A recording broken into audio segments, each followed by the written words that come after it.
সময়টাকে যদি ধরে রাখতে পারতাম তাহলে কতই না ভালো হতো। দুজনের ঝগড়া, খুনসুটি, ভালোবাসায় চোখের পলকে যেন 13টি বছর পার হয়ে গেল। আলহামদুলিল্লাহ, আজ হচ্ছে আমাদের বিবাহ বার্ষিকী। তো প্রতি বছরই এই দিনটা আমার কাছে খুব বেশি স্পেশাল মনে হয়, আর স্পেশালভাবে সেলিব্রেট করার জন্য আমরা বাইরে যেয়ে ডিনার করব। যেহেতু স্পেশাল দিন, সেই কারণে স্পেশালভাবে সেলিব্রেট করার জন্য হাতে একটু মেহেদি লাগিয়ে নিলাম। তো মেহেদিটা এত বেশি বাজে ছিল, একদম লিকুইড, কোনোভাবেই কোনো ডিজাইন করতেই পারছিলাম না। তো যেভাবে পেরেছি সেভাবেই দিয়ে দিয়েছি, কি আর করার। তো আমার ম্যারেজ ডে উপলক্ষে আমার হাজব্যান্ড আমাকে এই শাড়িটা গিফট করেছে। তো আজ ডিনারে আমি এই শাড়িটাই পরে যাব। তো শাড়ির সাথে আমি ম্যাচিং রেডিমেড একটা ভেলভেটের ব্লাউজ কিনে নিয়েছি। তো এখানে হচ্ছে আমি একদম সুন্দর করে সেজে গুজে রেডি হয়ে গিয়েছি। তো আমার চুলটা যেহেতু একটু কার্ল, তো ভাবলাম খোপার সাথে একটু চুল ছেড়ে রাখলে, স্ট্রেট না করলে একদমই ভালো লাগবে না। তো সামনে দিয়ে একটু স্ট্রেট করে নিচ্ছি। আর এমনিতেও কয়েকদিন ধরে এত বেশি গরম পড়েছে, আমার শাড়ি পরে খুব বেশি গরম লাগতেছিল। তারপর ওই স্পেশাল ডেতে স্পেশালভাবে তো একটু রেডি হতেই হবে, যতই গরম লাগুক না কেন। তো এখানে ফুল রেডি হয়ে আমি একটু আমার ভিডিও ক্যাপচার করে নিচ্ছি, আর আমার বড় ছেলে ছোট ছেলেকে রেডি করে দিচ্ছে। এই তো আমার ফুল লুক। সবাই কমেন্ট করে জানাবেন আমাকে কেমন লাগছে।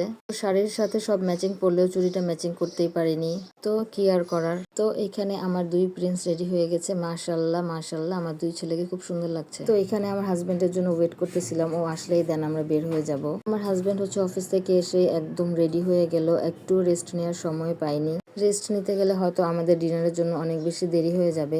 এই তো আমার হাজবেন্ড এখানে রেডি হয়ে গিয়েছে। তো যেহেতু অফিস করে এসেছে, একটু টায়ার্ড ছিল, আর কয়েকদিন যাবত ওর হাতটা এমনিতেই অনেক বেশি ব্যথা ছিল। তো কি আর করা, তারপর আমরা যাচ্ছি। তো এখানে ফার্স্টে হচ্ছে আমরা একটু ফটোশুট করব, আমার দুই ছেলের এবং আমার।